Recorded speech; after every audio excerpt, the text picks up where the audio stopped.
Alright, so we're back with another commentary, this time with Tachyon Dreams Anthology, for which I must greatly thank Bonnie, who I know from the Sierra Help forums. When I posted about it on there, talked about, hey, this game's come out, looks very much like a Sierra game. When I have a little bit more money, I'm gonna, purchase it, play it, and do it for my channel, because here, even though it is called Let's Play Sierra Games, and if you've been watching other videos of mine on here, the majority is Sierra games, but I also play other games that are similar to Sierra. So I've played, for example, like Legend of Carandia, Blue Force, and other games like that that are very similar in the vein of Sierra. And the whole reason being, obviously, if I just did Sierra games, I would eventually run out of games to play.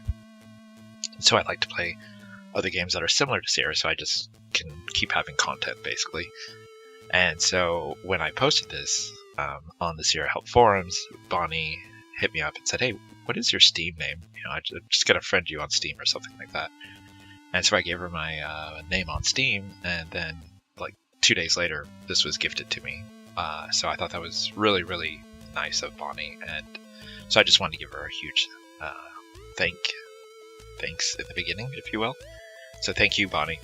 Long story for just thank you, but there it is. Thank you, Bonnie, for purchasing this game so that I could play it and have fun with it.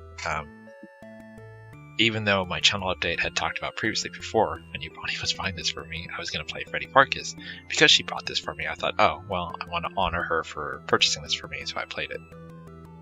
It is very much like a Sierra game. I'm going to say that from the start. It is very, very, very much like a Sierra game. It doesn't use DOS or anything like that. It actually executes on its own program.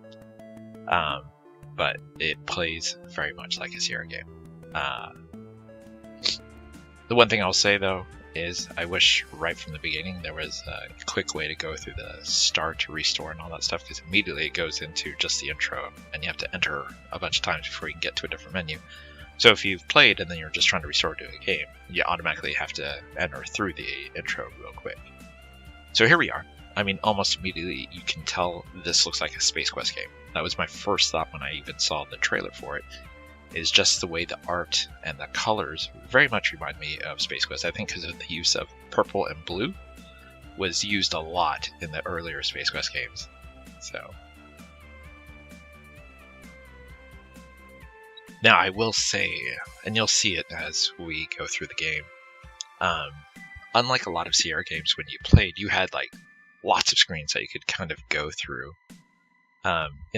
So I guess how this game originally worked is it's actually 3 parts, and this is the anthology of all 3 of them together. So in the first part, you can kind of move between different screens very, very easily, I guess you could say, because you can go to the future, the present, and like the past. And so you do have screens that you can go through, but each one of them is only like 2 or 3 screens that you can move between. When you get to the second and third part, literally you can only move between 3 or 4 screens. And so it becomes very easy that whatever the answer is that you have to do, you probably already have, or it's in one of these 3 or 4 screens that you're moving to. So in the first one, it's actually, you've got multiple screens that you can go to, because of being able to travel between the 3, past, present, future kind of deal. But in the second and third one, you are literally limited to just a few screens that you can move between. So for example, in the third one, or the third portion, there's a part where you're stuck in the apartment, and you can literally only move between 3 screens. There's the living room, the bedroom, and then the bathroom. And so you know that whatever you need is within these 3 screens, and you've just got to figure it out. So unlike Sierra games, where often you had like 20 different screens you can move between, like in King's Quest 1, you had all of these screens you could move between, and you're trying to find things on all these different screens and trying to figure out how all these things might tie together to, complete the part of the puzzle that you are trying to figure out. This one, after the first section of the game, does narrow it down to just a few screens. And it's weird, because it sort of makes it easier and also makes it harder, because you know what you need is between these 3 screens, but sometimes they're freaking hidden. And I'm looking at you, Rope in the Crater. You'll know what I'm talking about when I get to it. But yeah, it's a very fun game, but in terms of complexity, it's not too hard. So if you are someone who's brand new to adventure gaming and want to see what all the hype was about back then, I would strongly recommend this game, because it is definitely on the easier side compared to like King's Quest or Space Quest or anything like that. And I'll even say that screen with the woman on it also reminds me very much of Space Quest, just how it's animated and stuff like that. I will say that's kind of a bummer. So one of the things is, like, in this first one, you have this computer that you can travel back and forth between past, present, and future, and each part of this anthology, when it moves to the next part, you lose all your inventory items from the previous stuff. So each time you're basically starting clean, which I understand why you would do that, because if you are playing like just the second part, I don't know if this was originally split up into 3 parts and then on Steam they just combined it into one. But I thought, for consistency's sake, it would have been kind of cool, like when you go from the first to the second one, you still have the remote, but maybe when you landed, the remote broke. And then try to make use of maybe the batteries in the remote or something like that. So throughout the game, in the first part of the anthology, you can reference the computer and she will give you information about the area around you, which provides typically a nice hint as to what you're trying to do.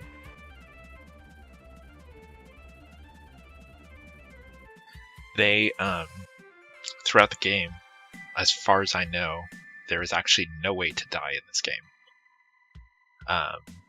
So that is one place where it's nothing like Space Quest. Like, I drank that water just to see if at some point something might happen to me. Like, you know, a few screens later, I suddenly get sick and fall down and die.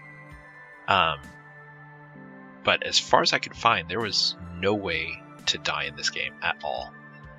So if you've played this game and figured out that there is a way to die, let me know in the comments, because as much as I tried to see if it had that aspect of Space Quest, I could not find any way for this character to die.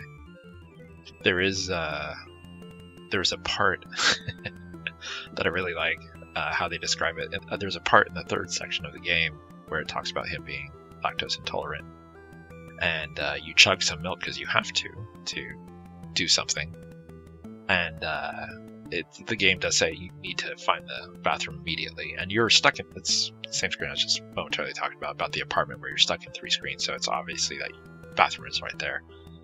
But it would have been great, like, if you moved between screens enough times, like X amount of times, and you don't go to the bathroom, that you die.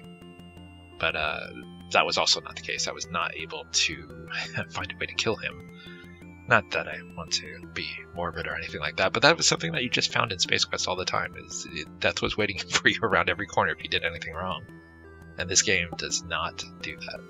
Some might say that's a good thing, because some say that there's too much death in Space Quest, and it's impossible to dead end in this game as well, as far as I could discover, which is also probably a big plus. I don't mind like a game like Space Quest where you might die a lot, but I do mind dead ends. Dead ends in a game are atrocious. Like, just because you forgot to pick up something and you moved too many screens away from it, and now you can't get to it, that is not fun by any stretch of the imagination. So when we got to the previous screen with the statue, and we're, I think, 30,000 years in the past, the Audrey, who you talk to through the computer thing, tells you that there is no way that someone made this like 30,000 years ago. And then now there's this like generator to this base, like 30,000 years ago. None of this should have been possible. And a lot of times what I like is they give you a clue. So you pick up a lead case that was on the floor, and it says you pick it up just in case you need to carry some hazardous material. So that's already giving you a clue, if you remember that type of stuff, later on in the game, like where you might use that item. It would have been cool if they had, because it talks about the generator like whirring and stuff like that, if those lights on the generator on the front that you can see, like the blue and pink / red lights, if they kind of flickered and alternated to show that the generator was doing something. Because we know they can animate it, because we saw the screen animates. So there's a massive mushroom that obviously sticks out, so probably something to do with it. So it's a mushroom that is very, very thick.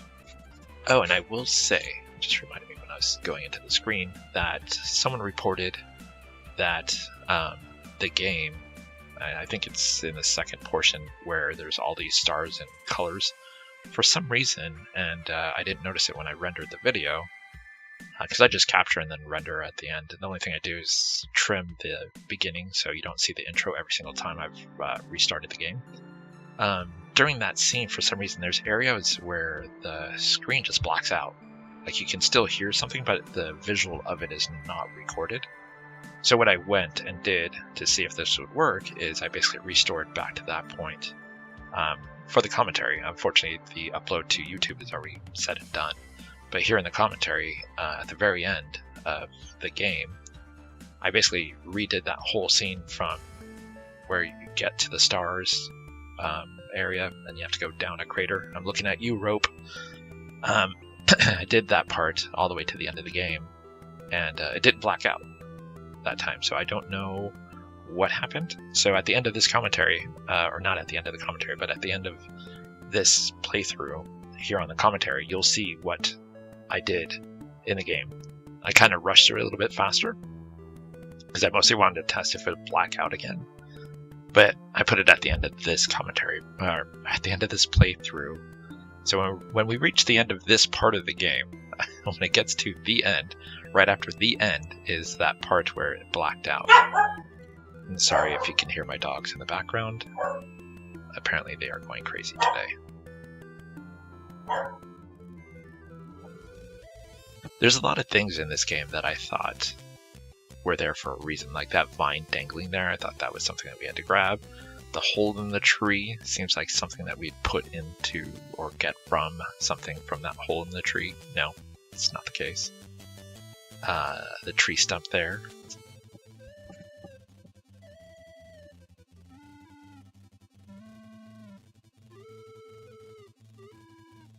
So here we pick up a berry, which also reminds me of the scene from Space Quest, where you have to go through that maze monster, and there's the berries at the end.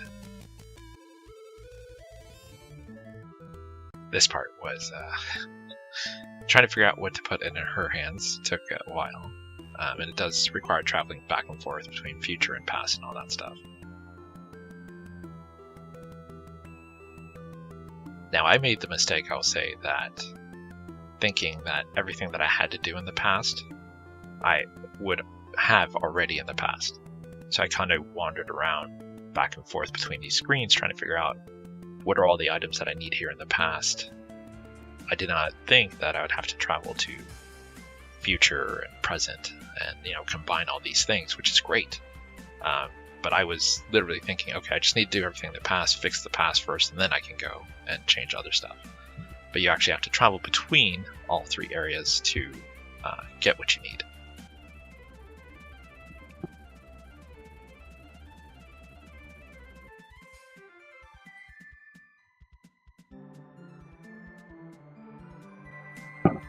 I said 30,000 years in the past. My correction is 300 million years in the past.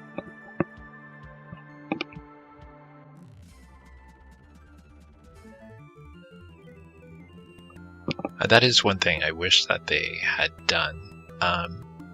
For example, I was just all the way to the far left of that screen where the water is. I wish they would kind of blocked off, like shown the berry bush kind of wrap around to the lake, so it's an indication that you can't go this way.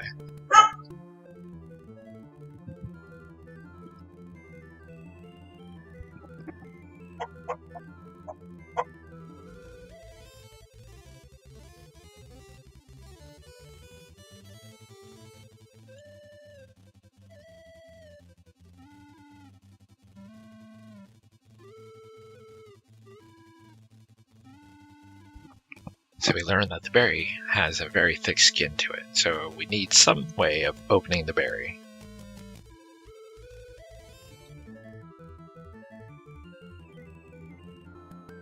You can tell I'm getting desperate at this point, trying to smash the berry against the rocks.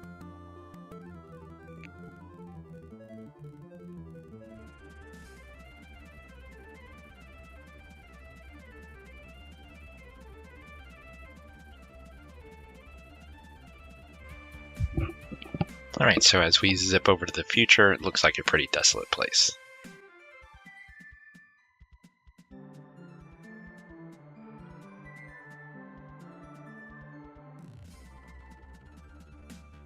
So we find a jar cover on the dead guy. Not sure why he has a jar cover, but there you have it.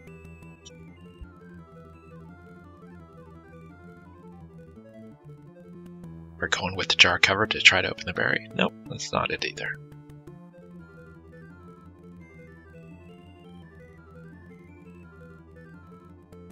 So we explain to the guy that we're here from the past, and the guy says, too late. Things have already messed up. And then he says that he's failed to find some oil today, and his fire will likely die out. And then he'll freeze to death as well. And then he goes, oh, and welcome to the future. So we kind of now have an idea that this guy needs oil. So, gotta keep that in mind. Now there is a snowman over here with a carrot of a nose. Not sure why this guy hasn't taken the carrot. Because you'd figure in a desolate place where it doesn't look like there's much for food, you'd want that carrot. And so we're going to go ahead and take the carrot.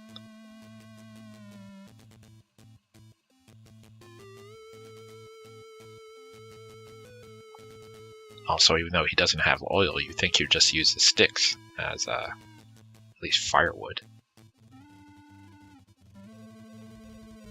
So looking in the chimney, it looks like someone has fallen in there and perished.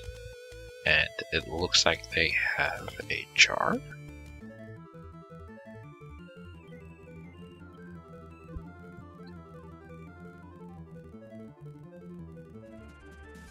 You tell, like that you tell Audrey, the future stinks.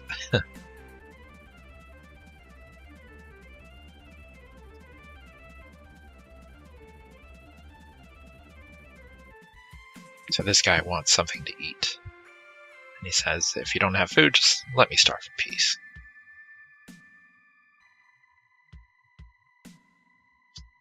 So clearly not interested in the berry.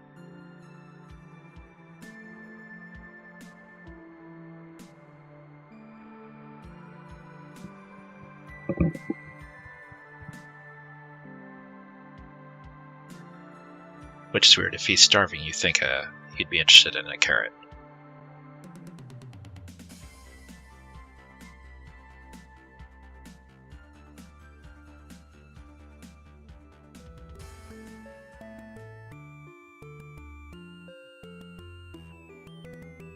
So in here there is a dead fish that is oddly luminous. And then when you look, it looks like it was consumed some radioactive energy. If only we had something that talked about containing something radioactive. Although the lead case, when we picked it up, looks much smaller than the size of this fish. And it's funny, it says you're not close enough from that side, you go way over here. It seems like you're further away from the fish. But it actually works, so that's kind of weird.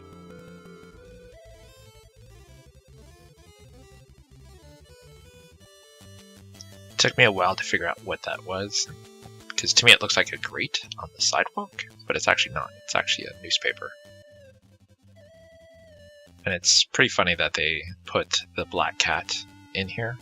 It's very reminiscent of King's Quest III, which if you've played King's Quest III, you're very familiar with the black cat. It is a bummer that they didn't do anything with the cat. So I tried to basically see if they were going to go the Gabriel Knight route, and I tried to get the cat's fur.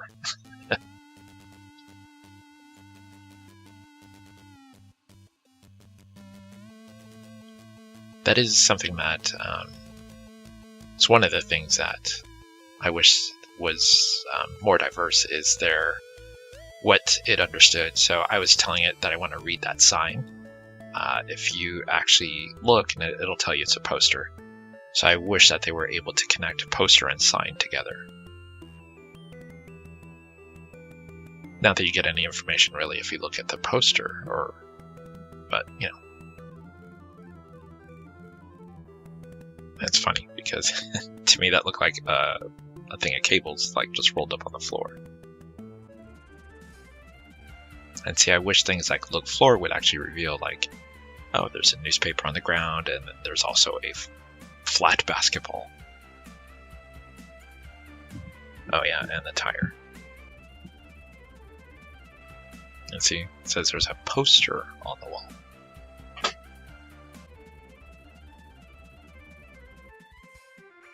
So it talks about how you're really good at basketball until you had a freak skateboarding accident.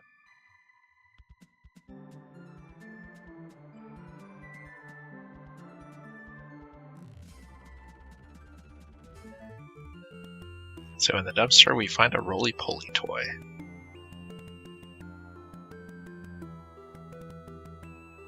They featured weighted beans. That's what kept them up.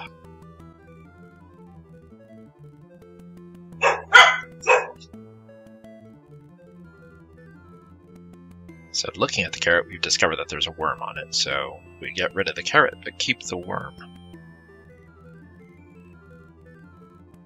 And what do you know? Put the worm on the berry, but nothing happens.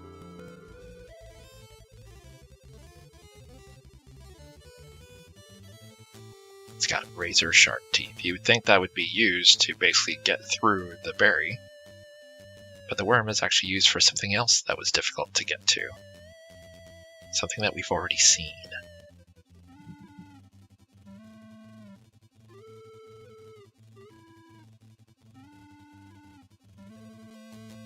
So coming back to the present time, something, it's just lucky guess, there's actually a room here.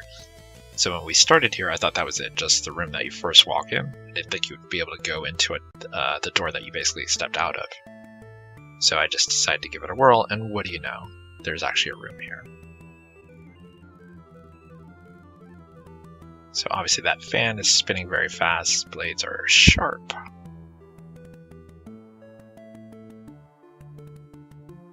So we're going to try to basically put the berry in the fan or throw the berry at the fan. So putting it the gentle way doesn't work.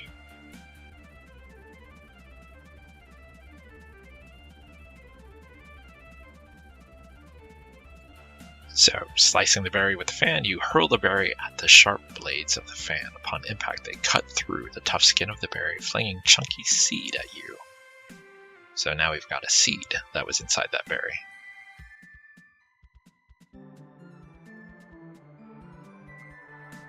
Also earlier when I said get water, it says you don't have a way to hold it, so we do have a way to hold it now. So whatever we have, we don't quite have what we need yet to put in the statue's hands. But clearly those hands are extended that way for a reason.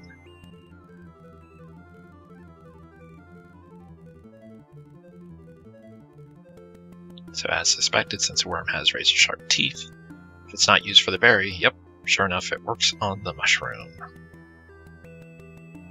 Chunk of the mushroom peels off. It's extremely spongy and ew, what's that smell? So the mushroom has a smell. I failed to actually really think about it yet until much later. But when you do this, what you should do is also smell the mushroom. It'll give you a clue as to what the spongy substance it's absorbed. Alright, so we've gotten some water into the jar. So we're making some progress finally. And earlier, if I was paying attention, she talks about there is luminescence in that water.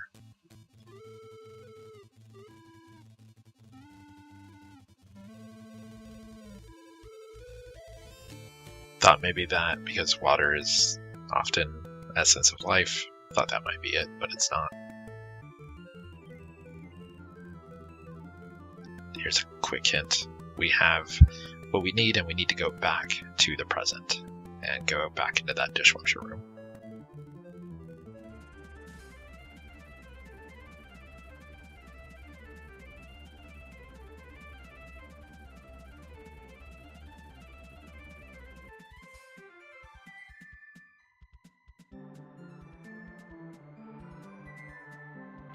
Again, this is somewhere where they could have probably flipped the dumpster and put it to the far right, so it kind of blocks you from going to the right.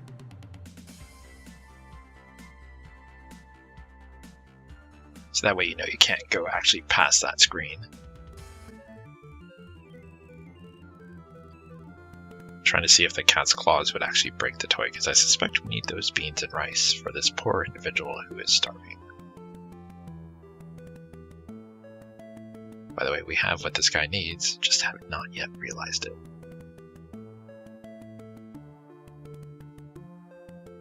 He's concerned about his dying fire.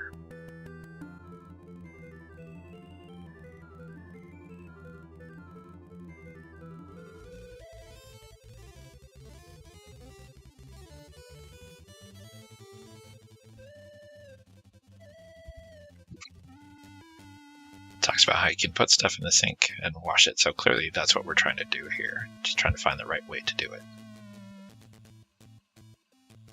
Sink's clogged, don't let it overflow.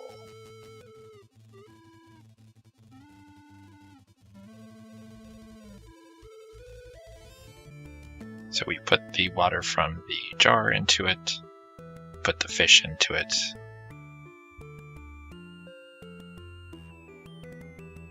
and the microalgae have actually cleared the fish off. Now it looks like a regular dead fish. It smells like one too. You'd probably eat it if you were hungry. So there's our clue. Need to find the guy who is hungry.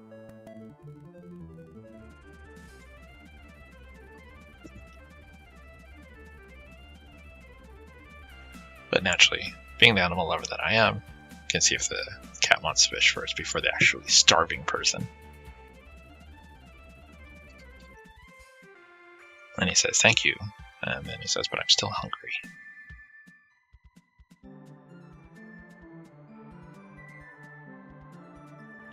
What would you say that snowman is supposed to be? Is it supposed to be... Looks like a cat, right? Because it has ears. Doesn't look like your standard snowman. And I don't get if it's supposed to be a reference to something, like a Hello Kitty or something. If you know what that snowman is in reference to, let me know in the comments. That'd be great.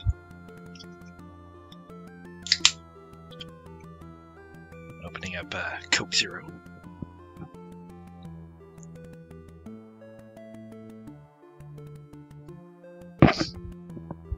So when we look at the flame, it says it looks like it's only got an hour left. We put the mushroom into the flame and nothing happens. Whatever's inside the mushroom is well absorbed and does not interact with the fire. Oh, you know what? Just realized. If we put the mushroom in the fire, that may, if you don't save, that may dead end you. Because you're technically still alive. Oh no. So, I guess it does not dead end you because you don't actually put it in there. Okay.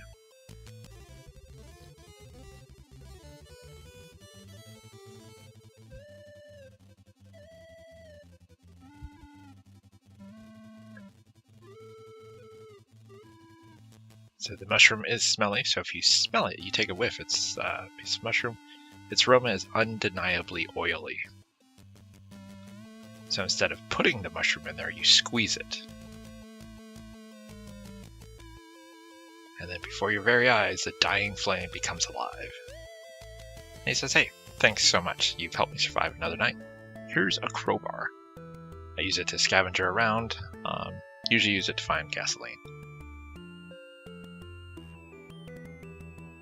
Which you would think if he uses it to get gasoline, he wouldn't give it up, because that oily fire is only going to last so long before he needs that crowbar again. But now we have a crowbar. We might be able to do something about that door. There we go. So using the crowbar on the door, we'll snap the lock.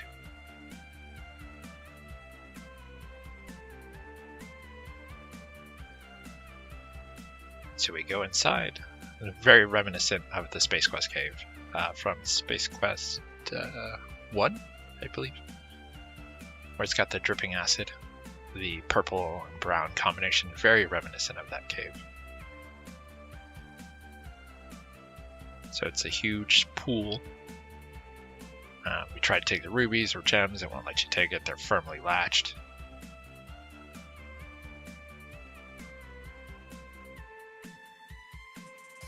So it seems like the gems might be a button, but they're actually not.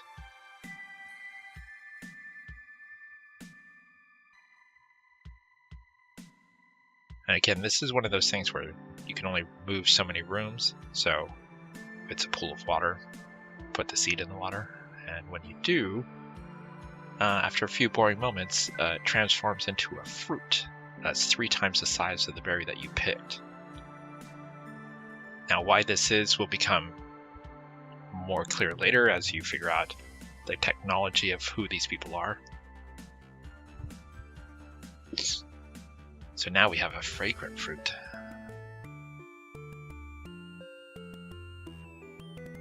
Still need to figure out how to get those beans and rice out, because I'm pretty sure the starving guy, that's what he needs. Spoiler alert, I'm right.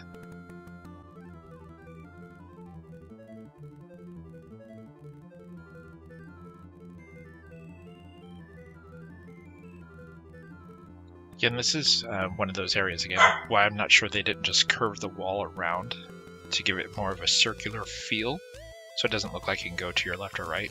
They could have just made it like a circular room.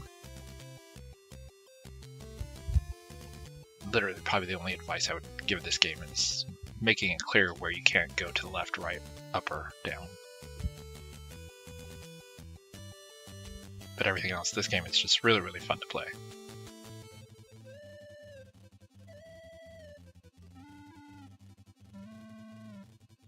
So at least this confirms that when you use the computer, it detects the microalgae, and you ask, is it poisonous? And it says no. So earlier when I was talking about drinking the water just to see if it'd be poisonous and see if it's a death scene, that clears up that matter that the water is actually not poisonous, but it did taste horrible.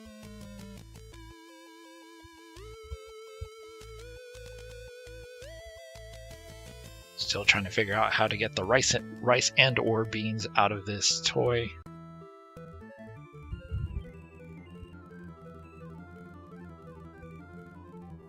Again, that's what I was talking about earlier, where it seems like you are limited to, you know, between going to the past, future, and present. It's about like 9 screens, which is significantly less than what you'd normally find in a Sierra game when you wander around. And you would think that'd make it easier, that you would be able to find all the stuff that is in these screens and figure out what riddles to use, or what pieces go for what to basically solve the riddle. So we know this guy's still starving or still hungry, even though we gave him a fish. We know that there's beans and rice in this toy, and we know logically we can just smash the toy, cut it open, whatever the case might be, and we'd have the rice and beans, but we have to figure out how the game wants us to get those rice and beans out of the toy.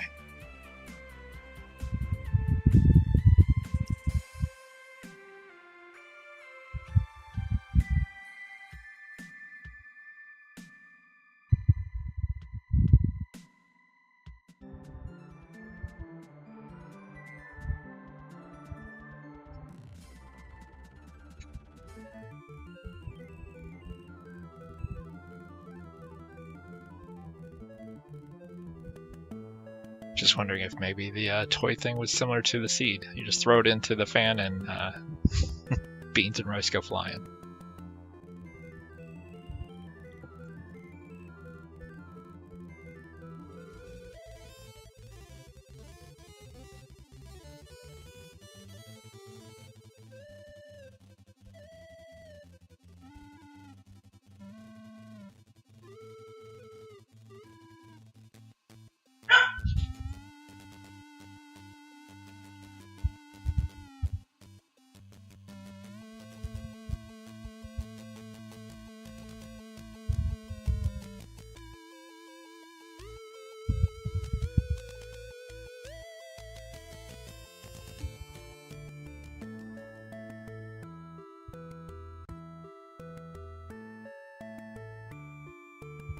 I don't know how many times I tried to give that toy to the cat to see if his claws would break it.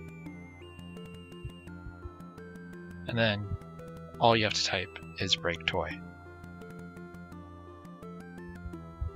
That one was not a fan of that puzzle, that you just type break toy to smash it open. To me, that one should have been where you give the cat the toy and it's kind of bouncing back and forth. The cat's claws finally rip it open, tearing the toy, deflating it, exposing the rice and beans. To me, that would have been a far better puzzle right there, because the cat's there and it has a purpose, whatever, versus I just smash it beneath my foot.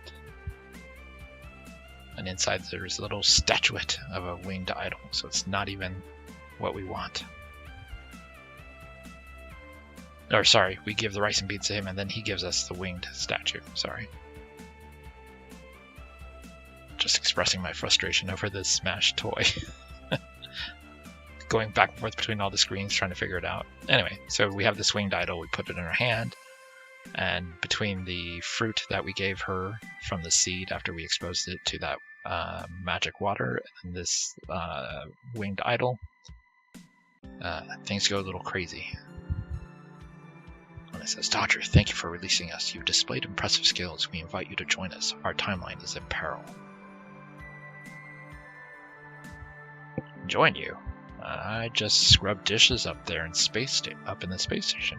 How am I supposed to help? There's no time for this. Our world is in the brink of unraveling, and yours could be next.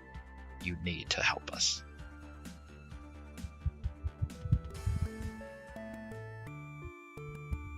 And he agrees to it 1 year later. Okay, so this is what I assume to be the second part of the game, of this anthology. And you are literally stuck on this screen. So it talks about how you've just landed here, things are weird. Gonna wait for all this to clear. Anyway, you're famished.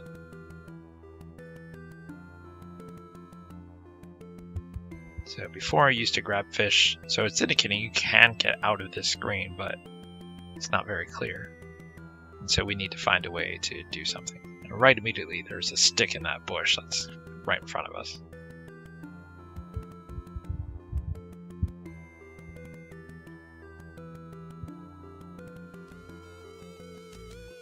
And that there are massive mushrooms, and there's one in particular that's on our screen.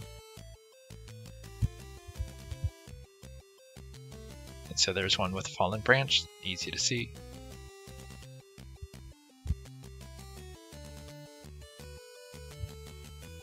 Now the thing is, that cave right there, it looks like it doesn't go very deep. Like, it looks like that's the indent right there.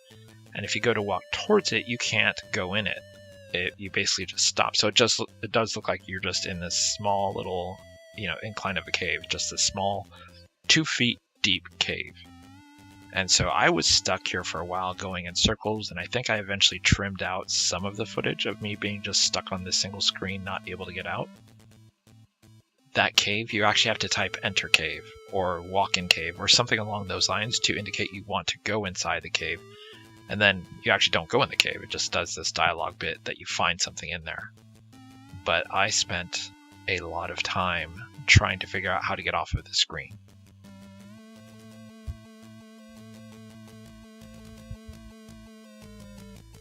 So that's me trying to go in the cave, which can't seem to go into. And I can't figure out how to get off the screen. So I thought maybe climbing the rocks to reach that branch that's right up there might be the trick. But it talks about how he went fishing, so there should be a way to walk off of this screen. But there isn't.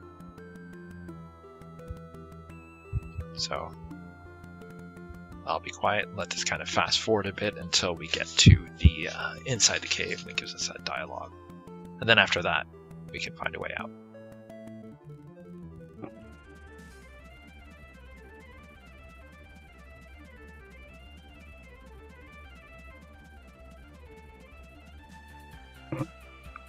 See, you would think that it's a cave and you just walk right into it if there is depth to it.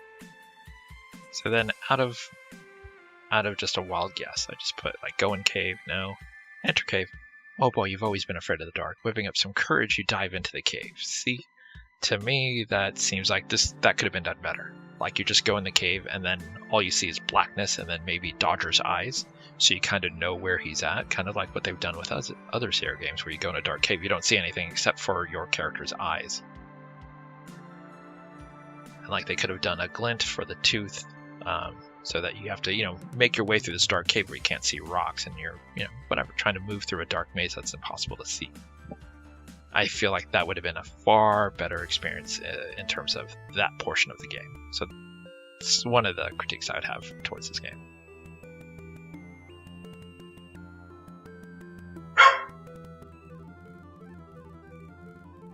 So I was thinking maybe it won't let you out of the screen until you find the tooth. Still can't find my way off of the screen.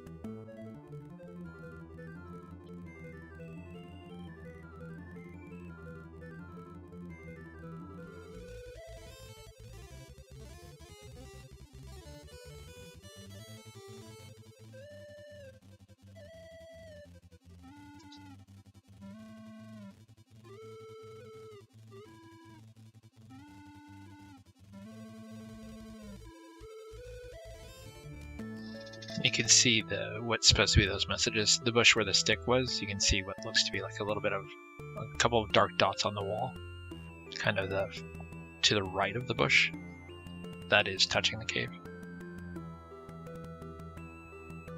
So we finally get out of that area, and then now we're in a new area. Only a few areas to go here. We see someone in the shadows. That certainly looks like blood up on that altar. Since we see someone in the shadows tried to hide, but...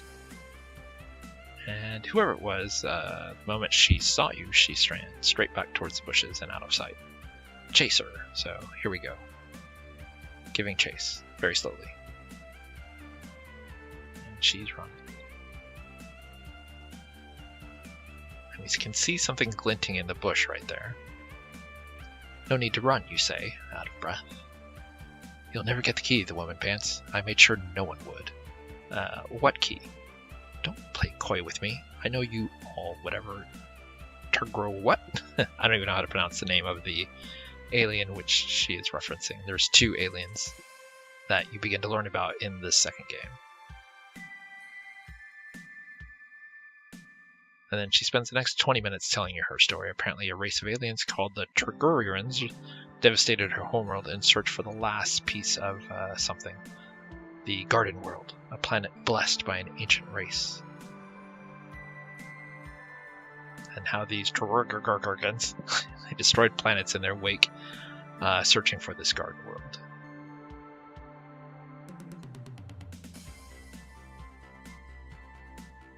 And that she had a mission and then she ended up stuck on this world.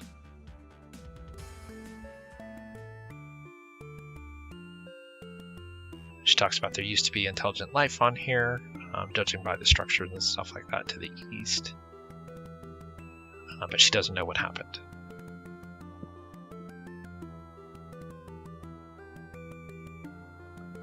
And her name is Tenas? Like tenacity? I don't know. T-E-N-A-S. How would you pronounce that? Let me know in the comments if you have gotten this far. And see, as I said, there's definitely something reflecting in the bush. This is something I think they could have done in the cave as well. Exactly like this, just you go in this dark screen and you see something flickering, which would be the tooth. And so currently in our inventory, we have nothing. So not a stick, not a tooth, not nothing.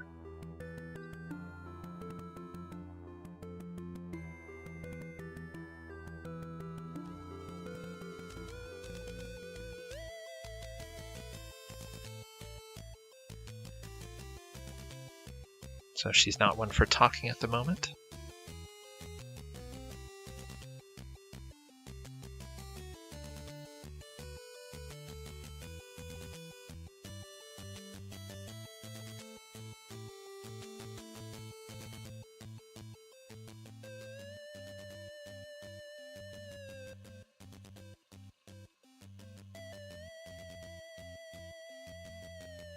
So what's interesting is that huge flower seems to stick out, like as if you do something with it.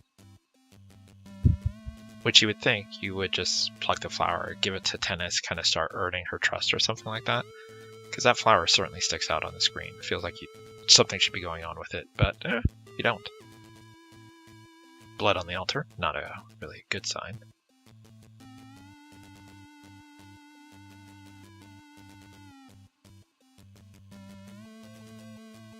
And the fact that she says that she hasn't seen anyone, but she's certain that people are here. But when you look at the blood, it says it's fresh. So either Tennis has done something, or there are people still somewhere on this island. FYI, we do not see anyone ever. Again, I feel like this is another one where to the left and the right, they should have just made bricks that go straight up, so you know you can't go left or right, and that area of the altar is blocked.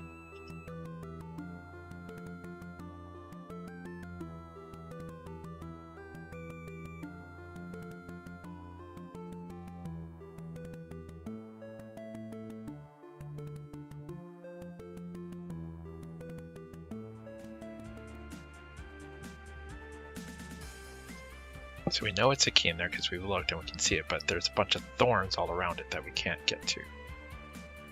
And there is what appears to be a huge creature out in the water.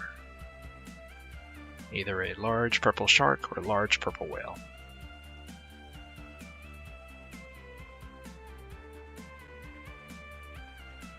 I like that you say, look, water, you don't see anything noteworthy except for a huge frickin' monster swimming in it, back and forth. And then there's a big footprint on the ground, which looks like a dinosaur, which we never see any sign of. So, not sure why they put the dinosaur footprint there, because there are certainly no dinosaurs that we see in this section of the game.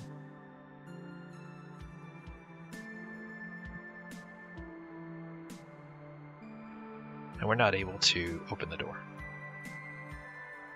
which probably means it's because Tennis has the key. Alright, so we've kind of explored all the screens that we can go to.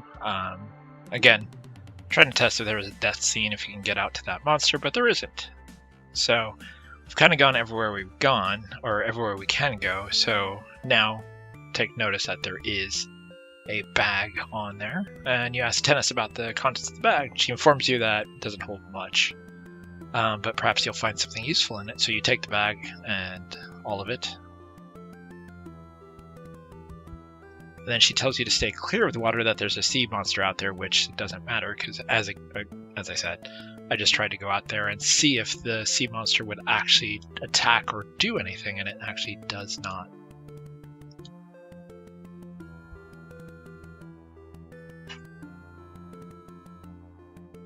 So now we have a bag.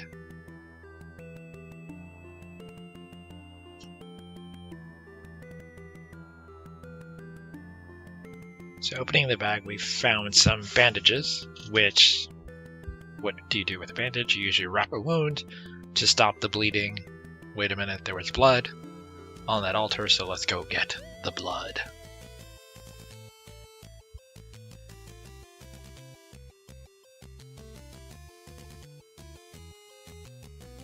You'd also think that you could just wrap your hand with the bandage and be able to get the key, because you wouldn't think that the thorns would be so deadly to stop you from getting a key.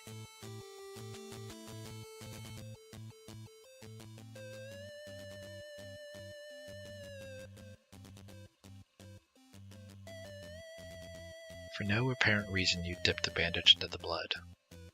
Well, it's not for no apparent reason, it's an adventure game, and that's about the only option we have with the bandage.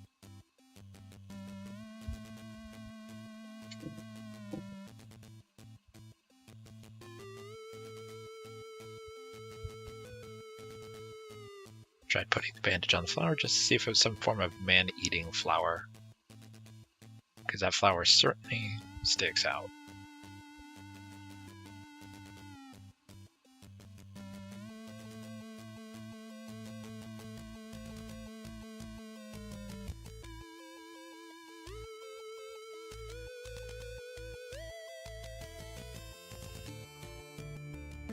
So we give the bandage to the monster, and we allow the blood to seep into the water. Within seconds, the monster, up until now disinterested in you, rolls around and barrels towards you. You watch as its massive mouth opens before you.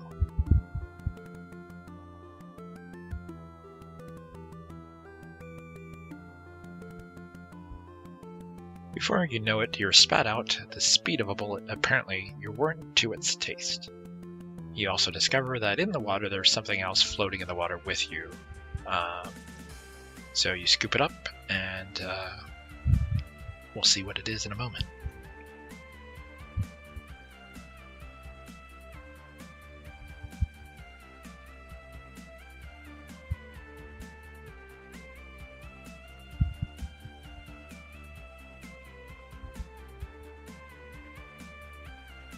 And it's interesting that after that scene, after you press enter, the monster freezes at where it was, but then disappears.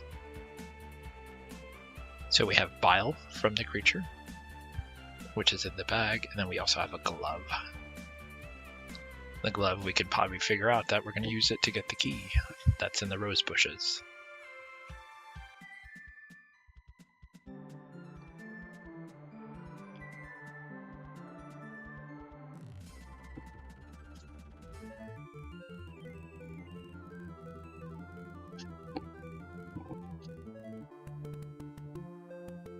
This is another spot where the input should have been more diverse. I literally said use glove to get key, which should be exactly what's needed.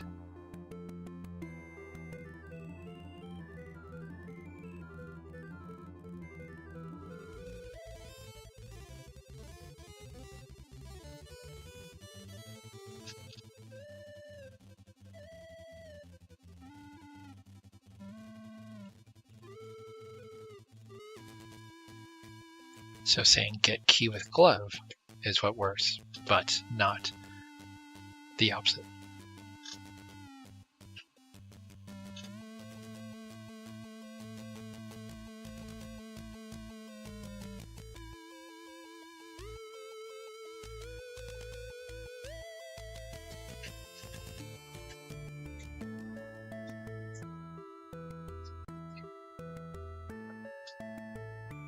So now we have the key, which fits in here. We can go in here, looks like a nice little pool area.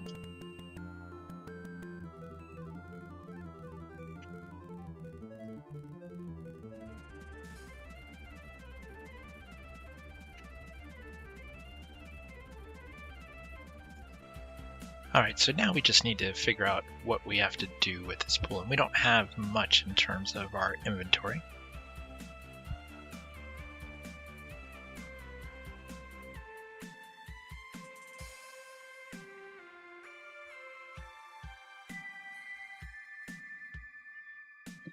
And it says that is filled to the brim with a gelatinous substance. So we know we have something acidic.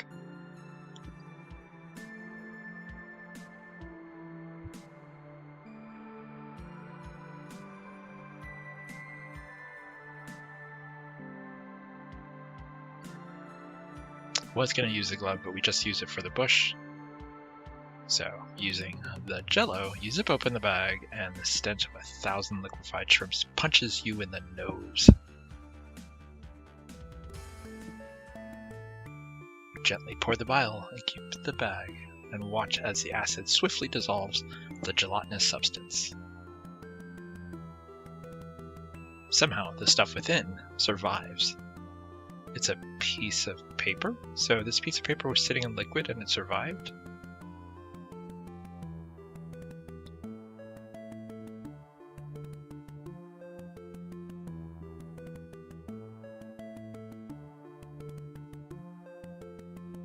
Single page of text with alien language. So we can probably go show our new lady friend.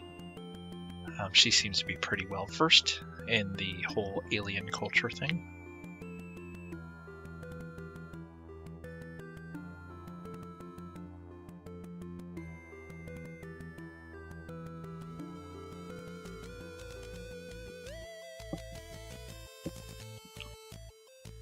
And so that's the other alien, Margdonians?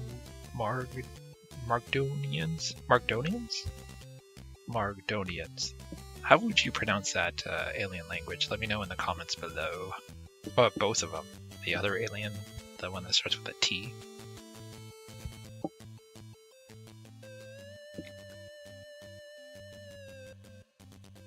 But she talks about there must be some kind of portal, and this kind of looks like something that would be a portal. And we have to sing in order to open it. and you clear your throat and start to hum the first song that comes to mind. Then suddenly a portal of sorts has appeared.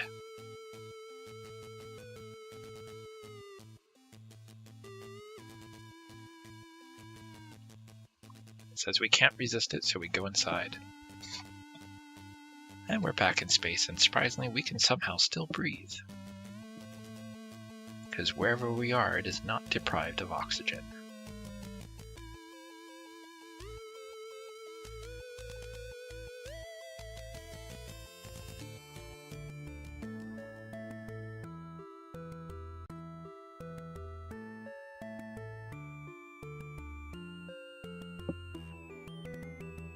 And then we have a minigame. This minigame is not easy. It took me, I think, 2 or 3 tries of trying it, needing to walk away because I couldn't figure it out and coming back. I think it was on the 3rd try I finally managed to get it.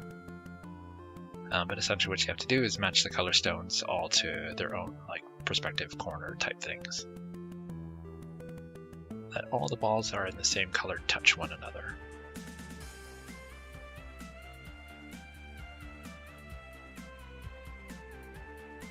So I'll just keep quiet because there's really nothing to comment on this other than when you move one, you can only move the other in a certain direction. So, for example, if I move green up, the only thing I can now do is move the bottom left-hand corner green to the right. And that's how this whole puzzle works, and you have to organize it again so that the balls of the same color are touching one another. So with that said, I'll just be quiet and then we'll just zoom through this for the commentary. Because if someone were to ask me to do a walkthrough of this, I did not pay attention how I did it. So you would just have to watch the video and figure it out.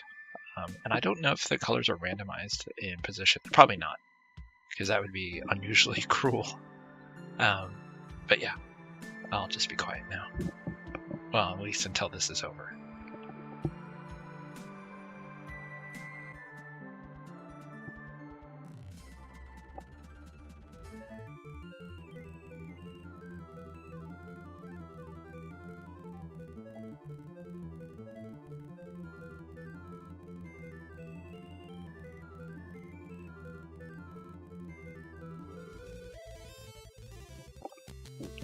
I will say, sorry, no, I said I'd be quiet during this game part. I will say that minigames, sorry, it's my dog. I will say that minigames like this are kind of a bane in terms of adventure games. There should always be an option to skip a minigame and then just not reward the player the points. So for example, if you beat this minigame, you get 5 points, and if you skip, there's no way of you getting, 158 out of 158, whatever the case might be.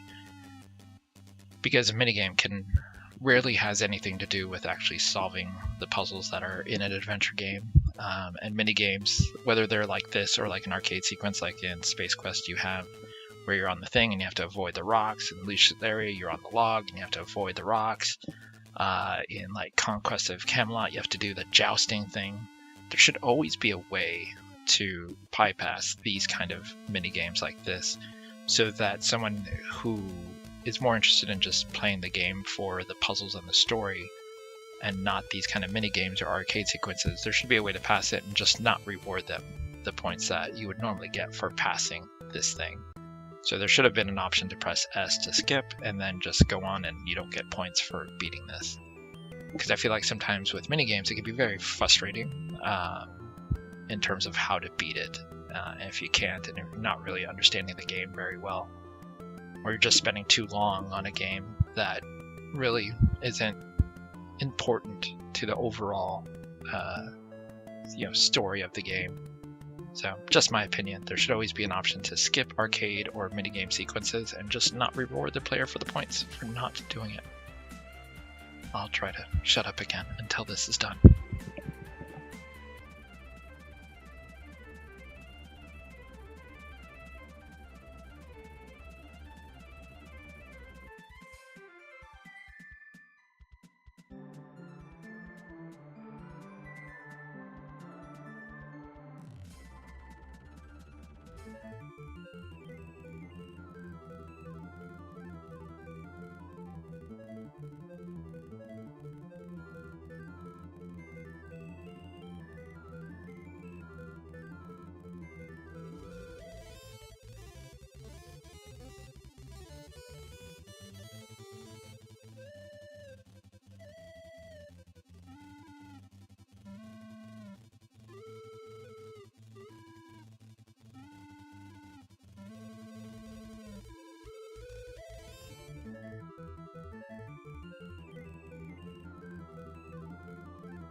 Alright, and we finally defeat the game.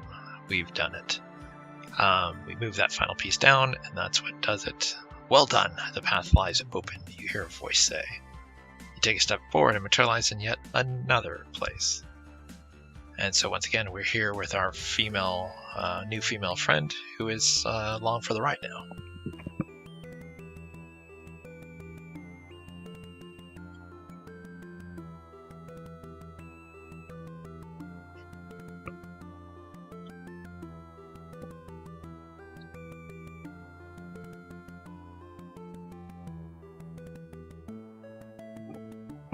So she explains that she saw us step into the portal, and then she followed us here.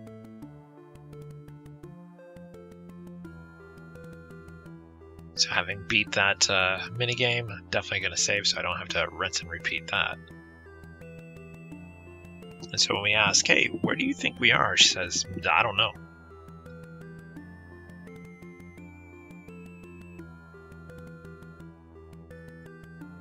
So we got some bubbly slime tanks, and all that we've got to our name is a glove and a page of paper.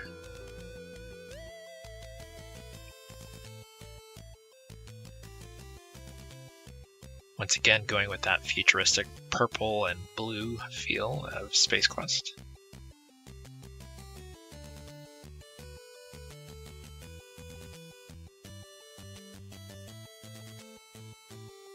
There's a drink machine to the far east, which is not what I thought that was. I just thought that was a computer that we could use, maybe put the paper in.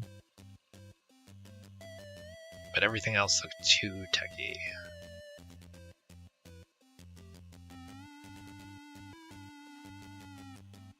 So we look at the drink machine that says, oh look, a drink machine, wonder if there's any beer.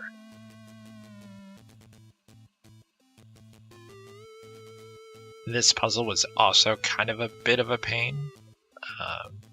Obviously we need to somehow get some form of drink out of this machine, but we only have a glove and a page. So, spoiler alert, what you essentially have to do, think what you do when you purchase a drink and a machine begins to dispense the drink but then doesn't give it to you all the way. You violently shake the machine until you get what you want. So over here we can see a little bit more. The way the vents are on that bottom left reminds me very much of the robot head that you see in Space Quest 3 when you're in the Junker, the one that you have to climb in through the window. That's what those vents right there look like.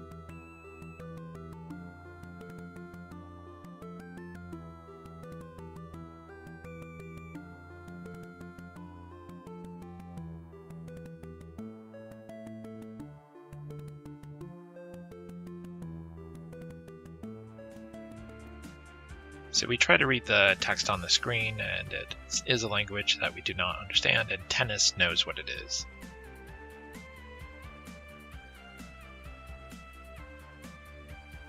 And that they're a race of time travelers who have long disappeared. They would go to planets and basically create shrines of like nature.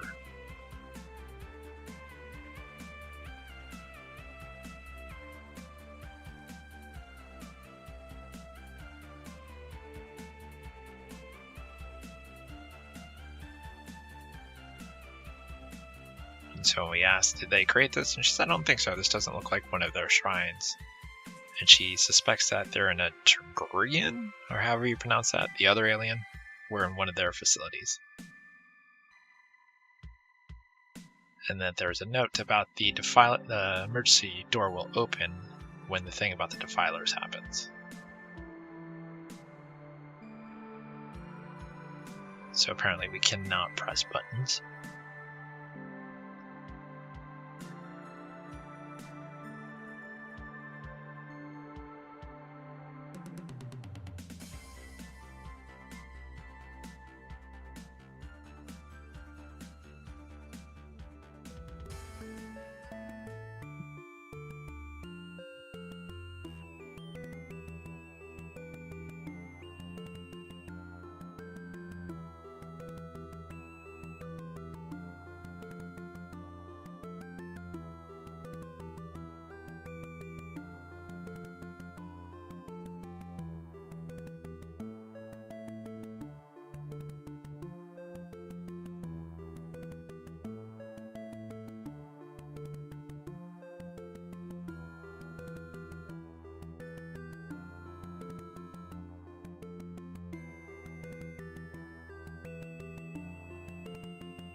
It doesn't matter what you look at in this area. If it says look machine, it only mentions the drink machine.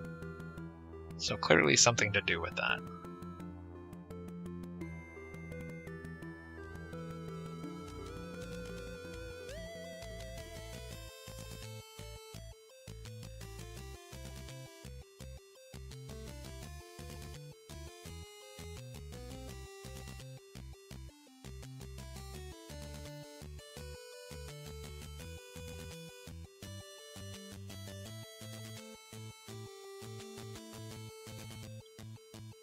And it's also weird how tennis is on the left side of the screen, well, middle left. And then when you go to the right, she's all the way to the left. It'd been better on this screen to put her to the right. And then when you go to the next screen, she's on the left. So it doesn't look like she's suddenly teleporting. Because she goes from here to the far left. And then when you come back, somehow she walks past the two pools in the short time that she is at the other side. It's super trivial though.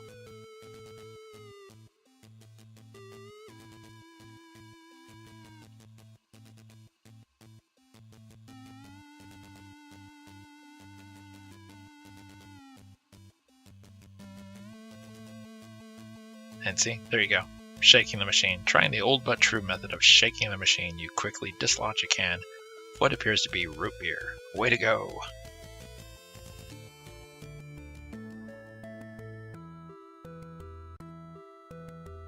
Like an old can of expired tuna, it is bloated and emitting an odor. Watch out, it's unstable. So we can already kind of guess we're going to chuck the soda into the slime and basically cause it to wreak havoc.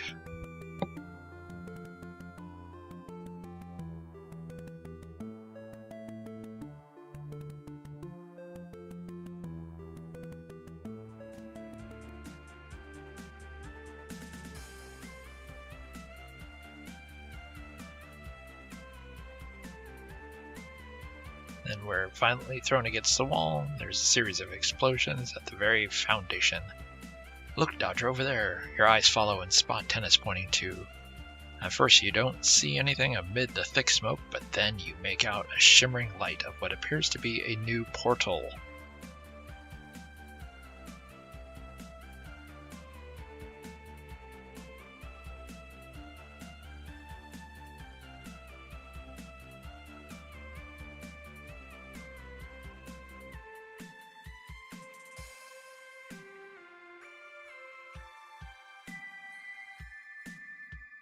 Well, isn't that peachy? After the explosive thing, we were separated.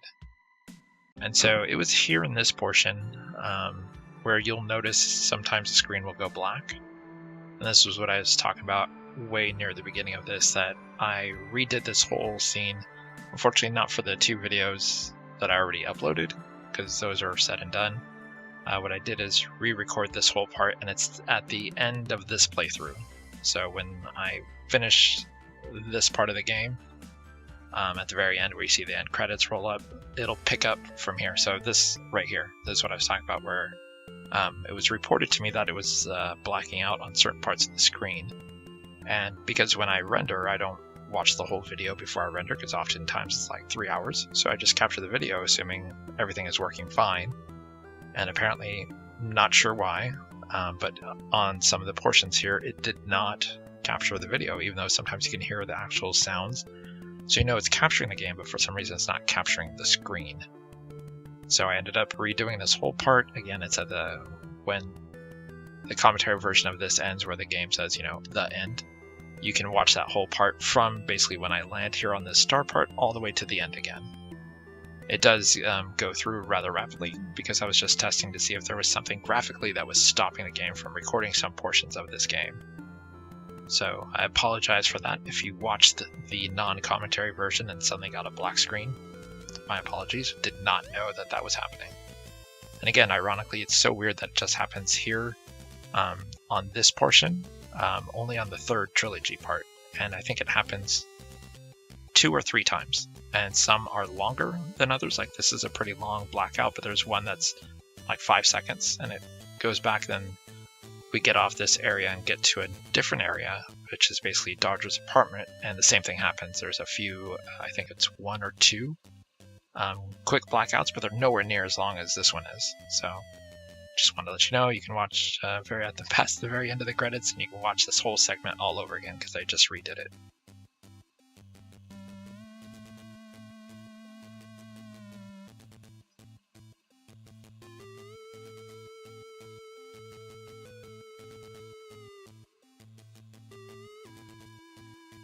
And we're back. So it's really weird. I do not know what caused it like already. I can tell just by looking at the screen. I've picked up the pizza that was in that box.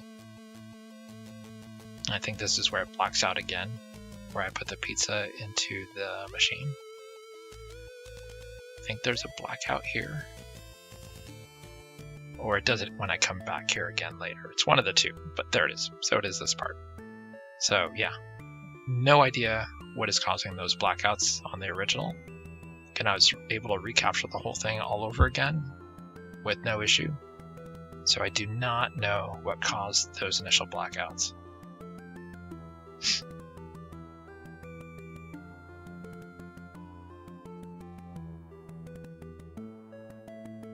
Oh, and if I haven't mentioned it yet, please, if you are enjoying this commentary despite the blackouts, please click like and subscribe. I am trying to get to 1,000 subscribers so I can monetize the channel. That is my end goal. It was never my end goal intentionally. Like originally I was just replaying Sierra games, was uploading them. Like I started with King's Quest. That's why if you look at them, the original ones had no of my Let's Play Sierra Games branding or nothing like that. I was just playing games, uploading them, playing games, uploading them. Miraculously, I ended up picking up a few subscribers, which was a little bit of a surprise. Like I didn't expect it. And over time, it's actually grown and grown and grown. So like when I hit 200, I was absolutely blown away. Then I got to 500 and I was like, how is this happening? And then I got to 600, 700, 800. I think I'm at 900 and something. So I'm actually getting close to my goal of 1,000 subscribers, which is amazing to me. But yeah, I'm hoping to basically get to that 1,000, hopefully stay at 1,000, and then be able to monetize the channel, even if it's only like pennies that I get. Even if it's only pennies, I mean, that's a little bit extra money that I'm normally not getting and could definitely use. I'm sure if you've listened to my other videos with the commentary, back in 2020, my wife had a medical issue. She's no longer able to work. And so it's just, I'm the only one bringing in any income. She and I are fighting to get disability for her, but that is, if anyone has ever tried to get disability, you already know it's a very, very long process of they deny, you send it in, you send in a bunch of paperwork, they deny you. You basically resend all the same paperwork in and they deny you again, and then you resend all the paperwork, and then, you know, they might ask for more information this time. And it just goes back and forth before you actually get the disability. So we're not even there yet. We've actually gotten lawyers involved now to help make this process more smooth, and lawyers cost money. So there's also that. But yeah, it has been it's been stressful. So I do these videos both just to get away and do something different and enjoy myself, but also in hopes of now trying to hit that 1,000 subscriber mark. So I'll stop talking about my sob story and let's get back to the game.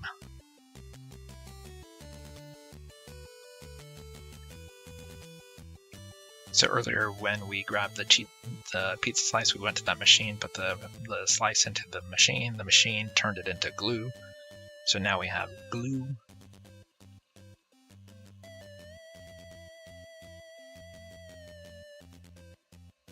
And it was really difficult. So like that green trail next to the crystal there, to me it looks like a slime trail, like that crystal slid across the ground, but that's not the case. It's actually an intense heat that is being generated. But, you know, it looks like there's a bunch of stars and not a lot of sun. Like, it doesn't look like a desert to me, so it doesn't look like it'd be hot, where, you know, that would be light coming off of the crystal because there's so many stars and the ground is like that bluish color, which kind of looks like your typical night desert scene, not so much a hot desert scene.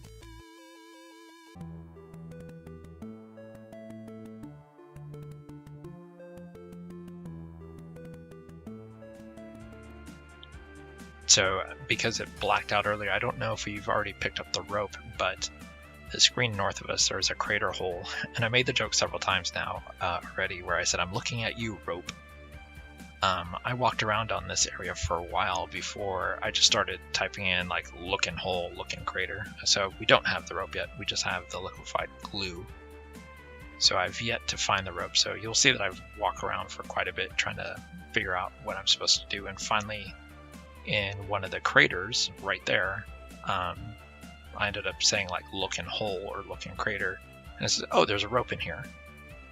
It's one of those puzzles that just really doesn't make sense. Like, why is there a rope randomly in the crater? Why isn't there evidence of this rope being in the crater? Like, if you're gonna hide a rope in a crater like that, like have part of the rope stick out or something like that.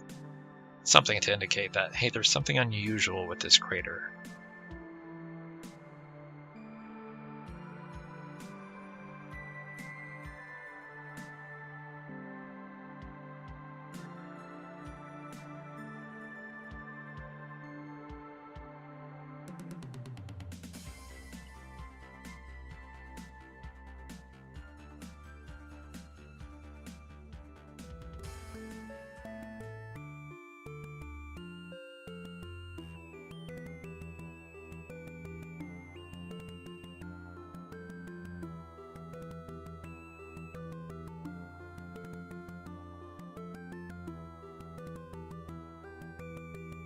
And once again, it blacks out for no reason, just randomly blacking out.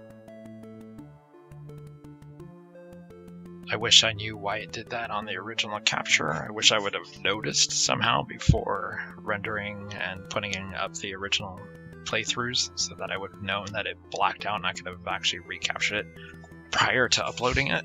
So, who knows.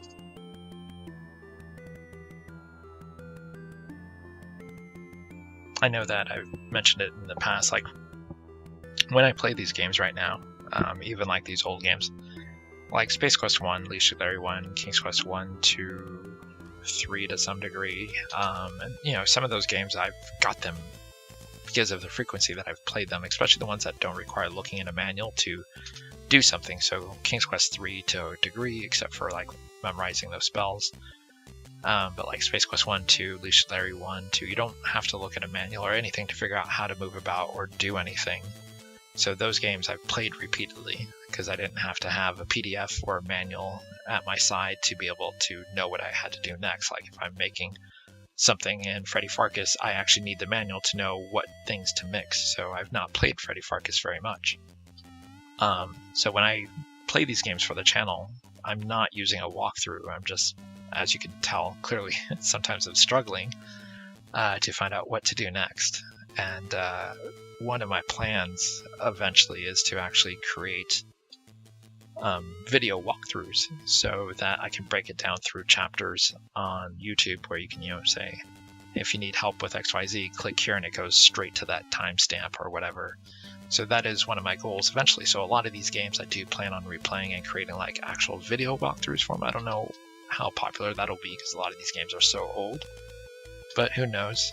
It's just something to do to keep creating content on the channel, but that is one of my future plans. So at some point, I will probably play Tachyon Dreams Anthology and do this all over again.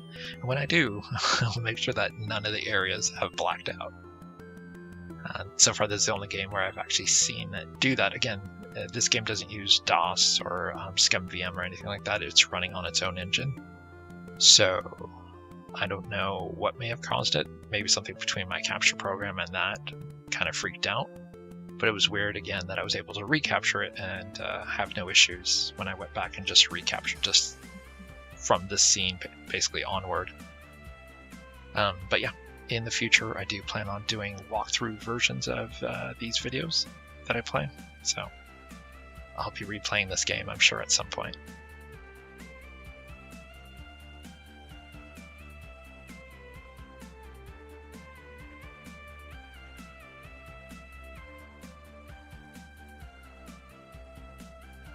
So we have this guy here who is trying to figure out the technology and never could figure it out. So he's just been here the whole time.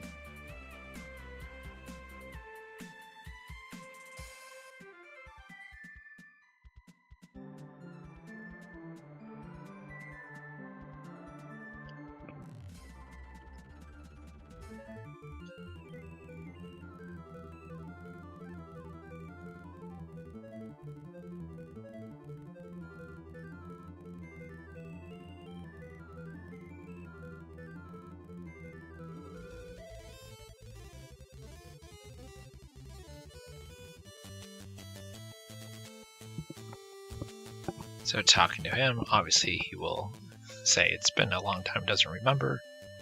He just talks about how they were travelers and they went around the galaxy, and that they are the way of the traveler, and that's the way to follow it. And it says it'll teach you the way of the follower, or the way of the traveler. So what we have to do is go over here and say type way of the traveler.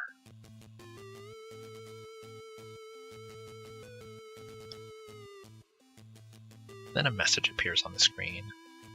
So the way of the traveler is by stargazing. Wisdom is born from the dreams of the stars. Go now, acquire yours. So now we have to climb the rope, go gaze at the stars, and see what happens next.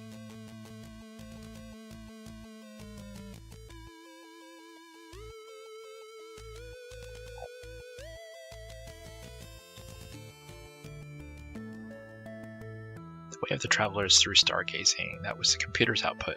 You let your eyes wander from star to star like distant islands. Their glimmer beckons you. The travelers have voyaged through the dark sea, unkissed by the sun. Was the voyage itself their goal? Where will your journey take you?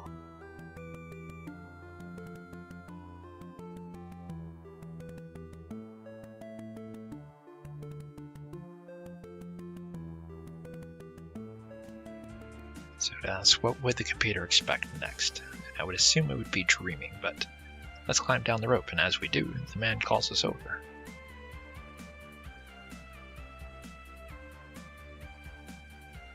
It says, once you do the sentient of the stargaze, the machine will open up to you. It can generate something known as charm particles for magic, beauty, symmetry. But first you must confront your past, Dodger.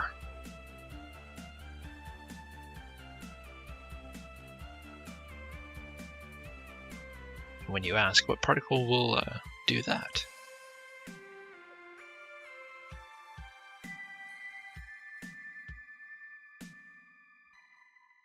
And you say you don't know, but he says you've always known. Godspeed, traveler.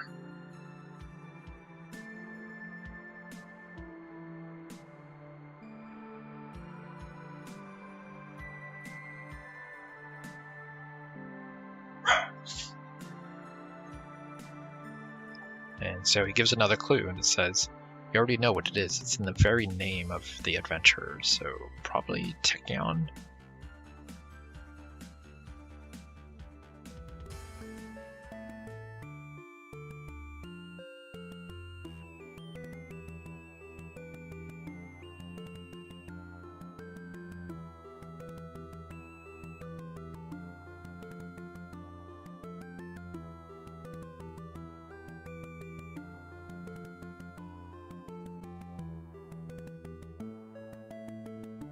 And so I don't black out, the game blacks out. But what I did is I had quit at that point to take a break or whatever I was doing, and then came back.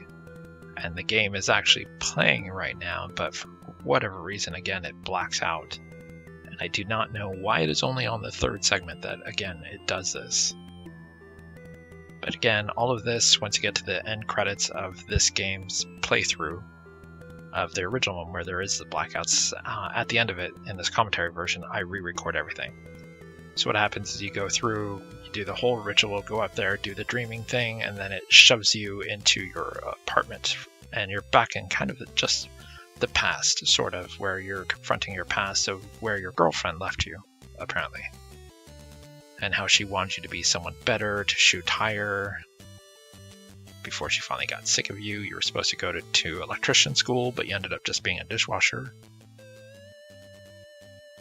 And her name is Lesu. Not that you need to remember it, because other than this game guilt-tripping you through this portion of the game while you're in the apartment about her and what she wanted out of you, she doesn't come up again.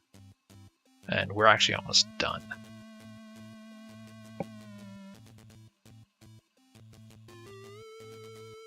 I think there's 1 or 2 more points where the game blacks out portion of the game for whatever reason where it failed to capture the video. But again, hang out past the end credits of this game and you'll see I re-recorded the whole thing.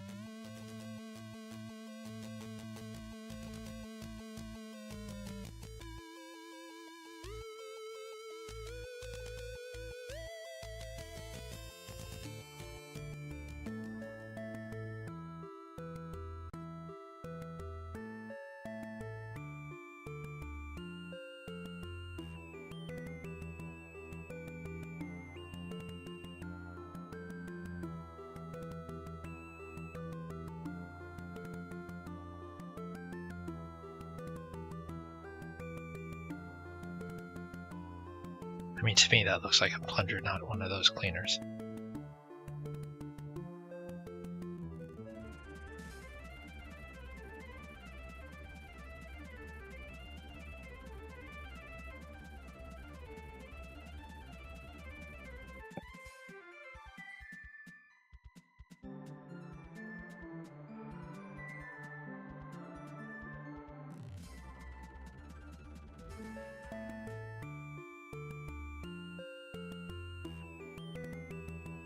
So we go in here, we get a white pair of briefs.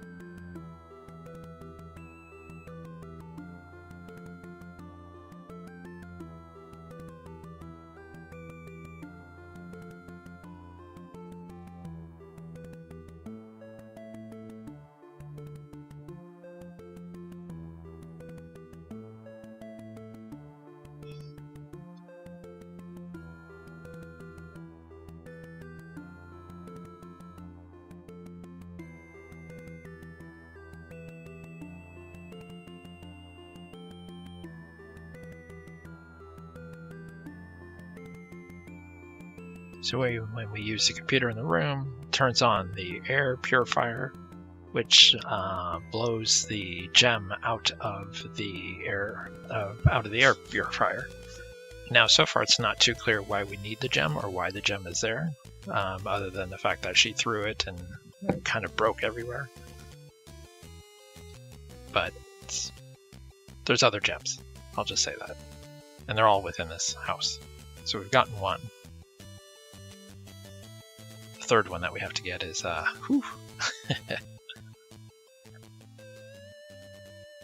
So again, with the whole guilt trip of she left basically saying you're not good enough. So in the midst of your fight last night, well, technically now a year ago, she busted the front door control unit. One of the gems ended up glued to the ceiling. She has quite a throw. If you're able to open the front door, you'd need to get all 3 gems that control it. So now we know why there's a gem in the air purifier. Or at least, does it make a lot of sense? Because that one ended up there, you'd think that she just threw it or broke it. She would have had to have broken all 3. So we know at least where 2 are. So we got 1. The second one's up there. And the fridge is almost empty except for a carton of buttermilk, which you better not touch because you are lactose intolerant. But naturally, if it's an inventory item, just like every Sierra game, if you can pick it up, pick it up. You decide to make or to take the buttermilk, which reminds you it's bad for you due to your severe case of lactose intolerance. So we know that's about to come up. Or come out, if you will. Oh, that was a really crappy joke. Alright. That one was even worse.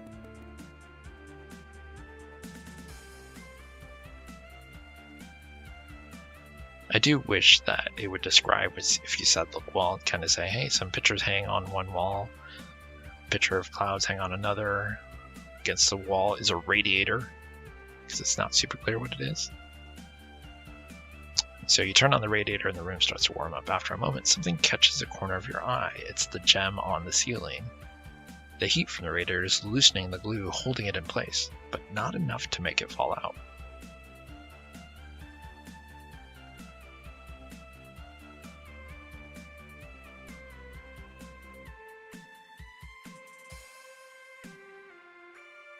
So you're in the living room that shares with the kitchen. There's a drum, a radiator near the front door. A blue gem is stuck to the ceiling. So play the drums. So you bang on the drums for a few minutes and derive some satisfaction. The loud banging causes the blue gem that's glued on the ceiling to jitter momentarily. The glue, which is weakened by the radiator, now gives and falls to the floor. You pick it up. You find yourself reflecting on this day when you're basically reliving that whole day where you fought with Lesu. She wants you to be your best, and that scared you because whenever you tried to be your best, you tended to fail. So you just settled for a comfortable position.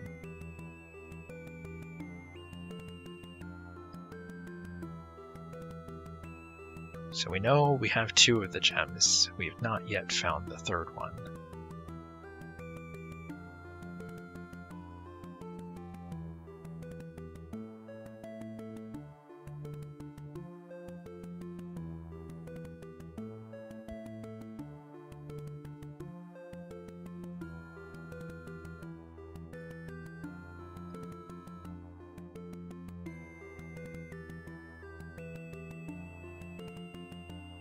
In a moment of pure insanity, you decide to chug a glass of buttermilk like it's your last. It's not wise, you know. Remember, you're lactose intolerant. You must have lost your mind, or maybe you're just feeling adventurous today. Either way, you take another sip of buttermilk, despite the fact that your stomach is sending you urgent messages that it does not approve. You chug down another mouthful of creamy white liquid. May the lactose gods have mercy. And you finish off the buttermilk with a flourish, and then a sudden burst of urgency. Your bowels start to move. Oh no, you think, it's happening. You've got to get to the bathroom and fast. So this is one of the things where I wish you could go between screens, and if you did not go to the bathroom fast enough, which should be easy, you only have so many screens to move between, you basically release prior to making it to the bathroom, or you explode, or some kind of space quest like death would have happened here. But again, as far as I know, there is absolutely no way to die in this game. So in the nick of the time, you use the toilet and let things run their course. You're going to be here for a while, you know. Hold on a minute. Only half the image loaded. Let's give it another go. No peeking now. And there you go. There's just you on the toilet doing your thing. And there's another one where I thought they could have done some of the Sierra things where they often do something that shakes the screen, where it looks like the screen is shaking. They could have done that here to just show that he's just letting it go and just, you know, burp, burp, and then just shake the screen as that's happening. But they didn't go that route. Not going to complain. Again, just trivial little things that would have been kind of cool. And as it turns out, the third gem, we had swallowed it during the fight. So by drinking the milk and letting it out, we're able to reach in, get the gem from the toilet, clean it, and we're good to go. we have all 3 gems now. We just better wash our hands. And don't forget to change our underpants.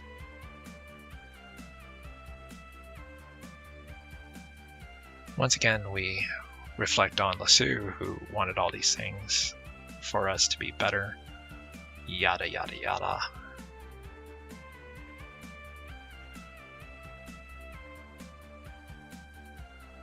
And it turns out she's the one who referred us to the electrician school that we just never looked into. So we change into our underwear and feel much better.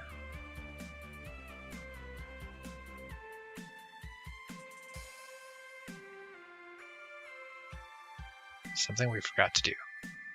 We just reached in the toilet. Let's wash our hands. Let's wash our hands again.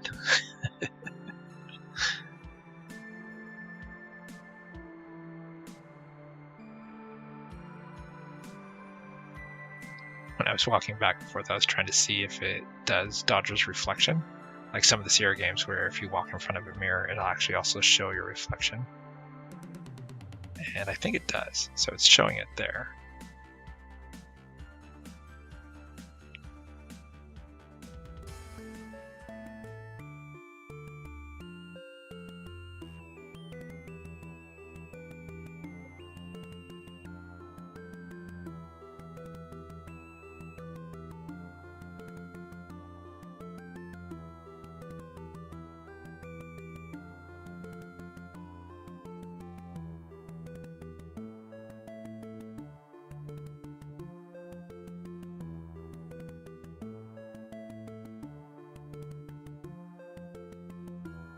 So are you free of this apartment, of your past? You were told to come to grips with your past to move forward. So now we've done everything we can in the apartment that we were sort of imprisoned in. And now we're able to go outside, see what the outside world is like. Life with Lasue was a miserable one, even though it did talk about how she used to read her book and have her head on your shoulder on the couch. That seemed at least genuinely and sweet. Genuine and sweet, I should say, not genuinely.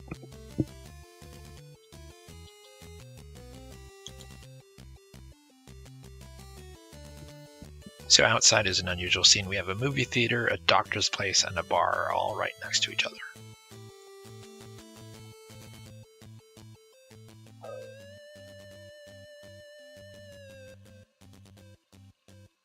So we talk to the attendant, says, hey, you here for the movie? And you explain you're not really into foreign films.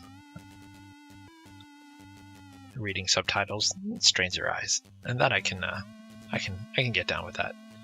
I love a movie, but sometimes trying to focus on just reading the subtitle versus what I'm seeing on the screen is way too much for me.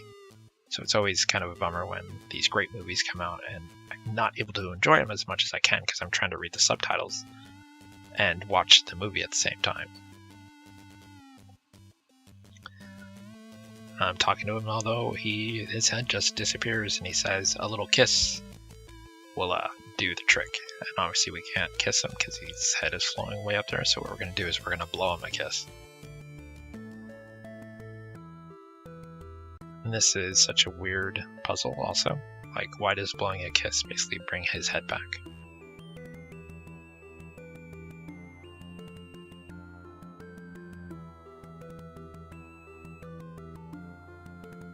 And he says, oh, my head's back, but I'm still suffering from some temporal instability. Drats!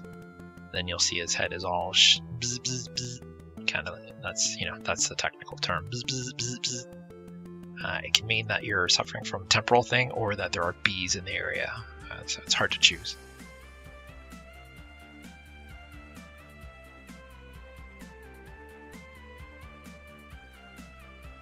So we know we probably have to help him.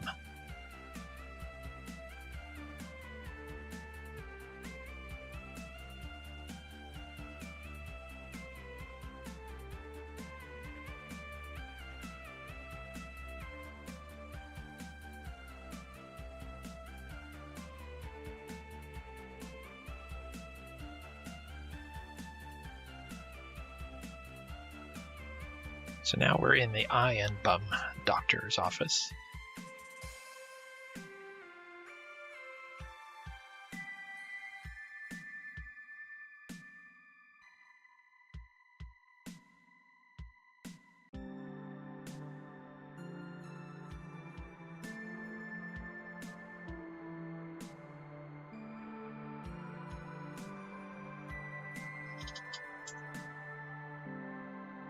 So it looks like the computer is protected, but it's protected by a game. So it's a game similar to Breakout. So now we have to play Breakout. Now, mind you, at least this game, pretty easy, pretty straightforward, not that hard to beat. I did mess up once where I was down to, I think, like one more thing to knock out, and I was too far over. Pro tip, just keep your thing in the middle, and it's very easy to move left and right versus staying on one side or the other. Because if the thing goes the other direction, like that, you have to start all over. And for whatever reason, another blackout. Cannot explain why this was happening, it's so weird.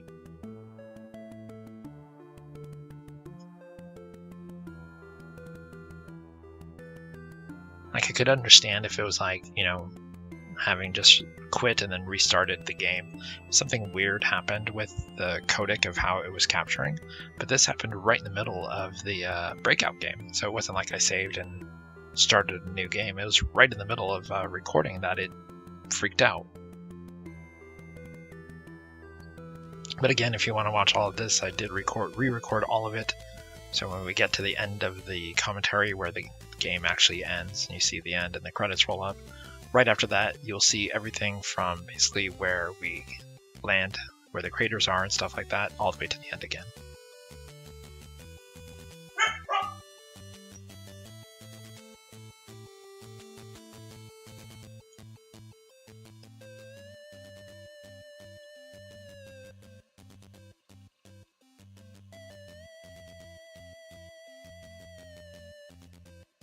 So apparently after we've played the game, we're able to get a secret code.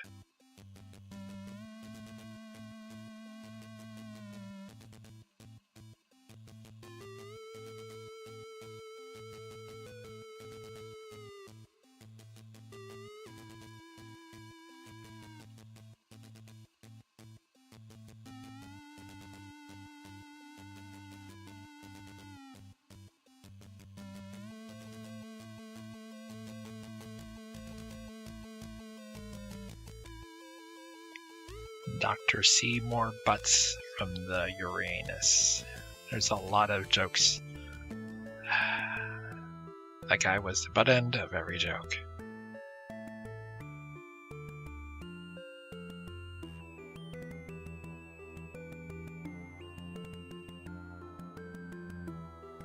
And before I dropped the space station, this is where we used to wash dishes, was at this bar. The barkeep, some random face, hollers that they won't open for a while. Still, if you're in for a wild new experimental drink, he says he's happy to whip one up for you.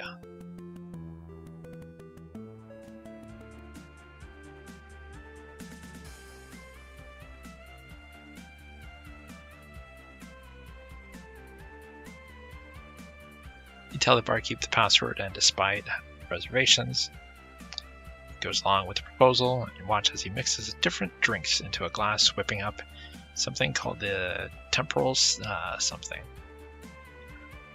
The quantum level displacing you temporarily or something. So now we know we have a drink that will do some kind of chaotic change. So we have the guy in the movie theater who is still suffering from it, so this may stabilize him.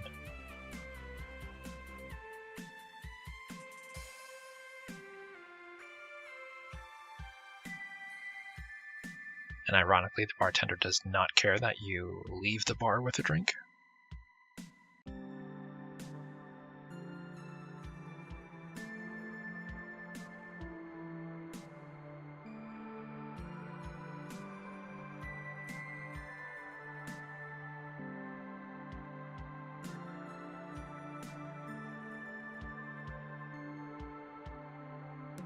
So you give the drink to him, and this will result in a space-time continuum collision of some sort that will send you, once again, into a new area.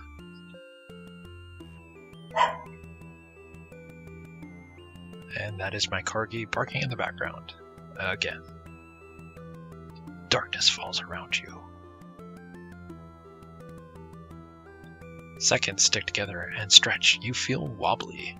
And then, ba-ba, you end up in a new area and you find yourself in the midst of a forest far, far from home. Tennis. Dodger, you're alive! So you kind of see each other again. You quickly catch up after seeing one another, and talk about what happened after exploring the portal and how you both went to 2 different places. She tells you that she traveled from world to world before ending up here, which is pretty impressive because you were only in your apartment, really, and you went from your apartment to 3 different areas, and she was traveling from world to world to world, so, you know, it's kind of really impressive that she's done so much in so little time. But I suppose the space-time continuum doesn't matter at this point. And then she talks about how she can hear voices, and in the distance you can hear them, and they kind of startle you.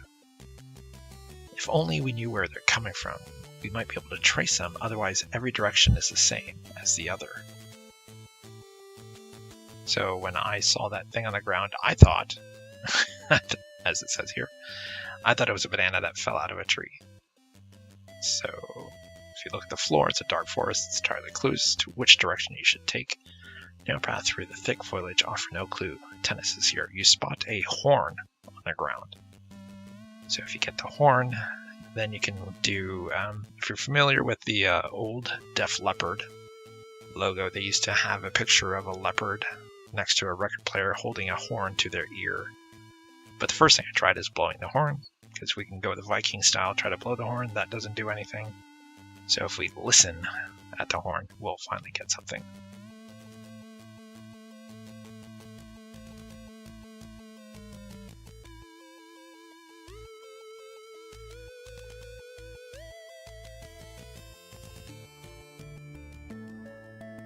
Then we turn our attention to the strange chanting sound from far away.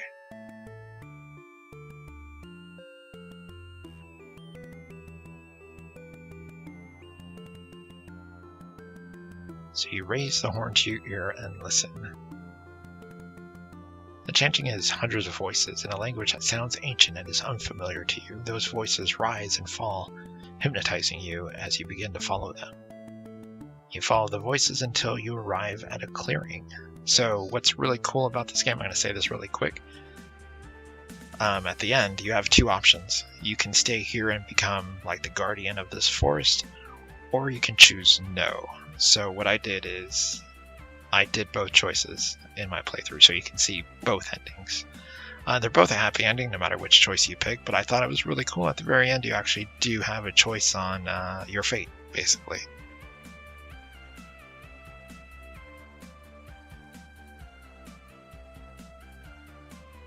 And so she talks about this is a very special place that was blessed, and that there's only one thing left to do. If we want to communicate, we have to show them that, you know, we understand.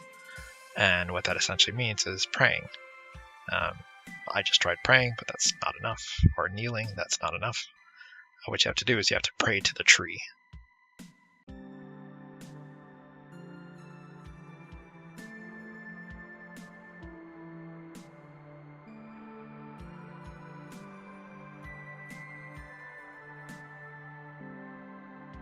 So you do pray and you hear the voices and you say, hey, you know, I think I was supposed to do something, but I think I failed.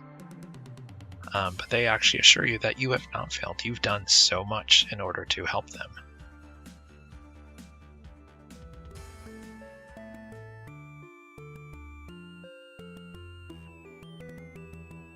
You have traveled far, sacrificing your past lives to aid us.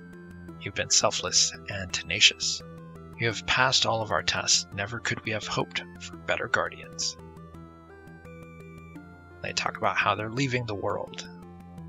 Will you be our guardians of this world, protect its beauty from those who would wish it harm?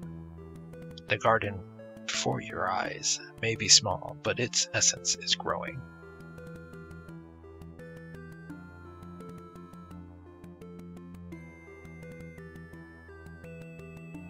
While the idea excites you, it is one that is a lot of pressure.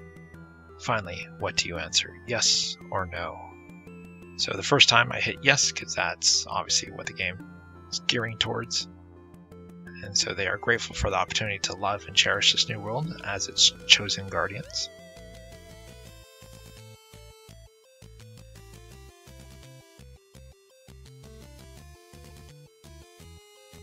So be it, the voice says. Dodger and Tenants, you are our chosen guardians. relish your presence here and love this world, for it is a labor of love. We will meet again a long time from now. Farewell. And with that, the voice is gone, leaving you and Tennis alone on this world. Well, you say, we'd better get started. Unexpectedly, she runs up to you and hugs you. You feel a sense of peace wash over you, knowing that you have a special place in this world. Your long journey has finally come to an end.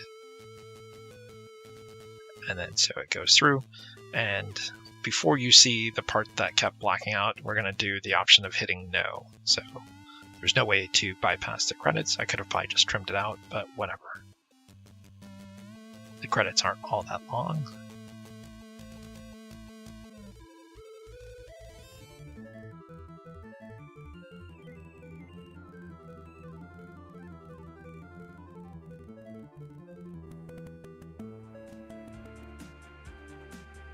Right, and so now we're going to restore, and we're going to do the option of saying no.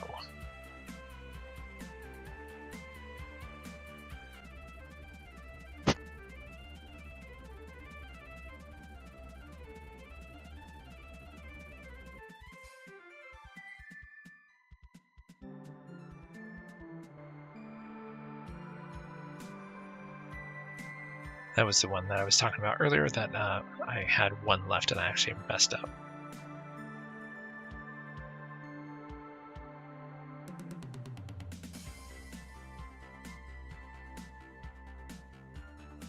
And it's really weird that, on the other one, the screen blacked out partially through this game, playing the breakout game. But I was able to reproduce or replay the whole game without any blackout again, so I am truly mystified as to what caused the initial blackout of it.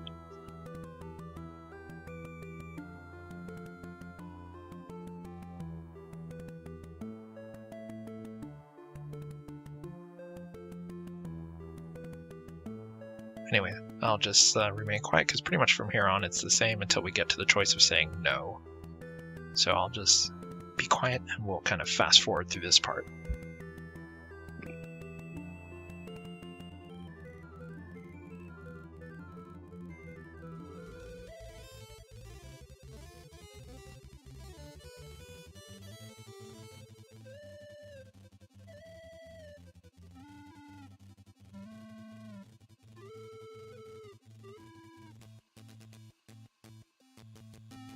And so this time we're going to answer no. After considering the offer for a moment, you feel a sense of longing and homesickness wash over you. Your journey has been long and tireless one, and you are ready to return home. Thank you, you say, but I can't stay here. I'm terribly homesick, and I just want to return with my familiarity and comfort of home. I can't stay here either, Tennis says. We understand, the voice says. We've asked much of you, and it's only fair that we return you to your own worlds. But as a reward for your sacrifices and tenacity, we will bless you with good health. Wait, Tennis says. There's nothing waiting for me back home. Dodger, can I go with you? You feel a sense of warmth and happiness wash over you at Tennis's request. Yes, you say. I would like that very much. Suddenly a bright light washes over you, and the next thing you know, you're back in your old apartment, which you loved so much. Does it belong to you now? It could be the good fortune the voice offered. Only this time, you're with Tennis. You feel a sense of hope and optimism for the future. It looks like you have a bright and cheerful future ahead of you. Your long journey has finally come to an end. And then that's the end. So, once again, if you hang out past the end credits, previously where all that stuff blacked out, I did replay it so that you can see it, I think, completely uninterrupted. I think I watched it and there is no blackout this time. So feel free to hang out and watch that part. I won't comment on it because it's just stuff that I already kind of commented on before. It's just without it blacking out.